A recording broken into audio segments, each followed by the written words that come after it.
तेव्हापासून सुनबाईने सासूबाईला आई पाहिली. आजपासून आता घरी गेल्या गेल्या आई आई तुम्ही माझ्या आत्याबाई नाही, धरू का तुमचं पाय. म्हातारे मला माऊलीचं दाणं ठेवलं का काय. आई तुम्ही माझ्या आत्याबाई नाही, मला जन्म दिलेला आहे फक्त 18 वर्षापर्यंत, आणि तू माझी आई तुम्हाला कावळ्या शिवेपर्यंत. म्हातारे म्हणते बाया दुसऱ्याचं लेकरू आलंय, सासऱ्याला बापासारखं प्रेम करतं, सुंदर संसार करतं, मला बी आई म्हणतं.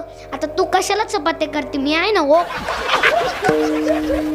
जाम झाली म्हातारी चपात्या करू करू. सुनबाई टीव्ही पुढे आणि म्हातारी चुली पुढे. इकडे टीव्हीला मालिका लागली, तुझ्यात माझा जीव रंगला. जीव कुठं रंगला, म्हातारे चपात्या करू करू. इकडून म्हातारी म्हणली रागीर झाली, असलंच पाहिजे.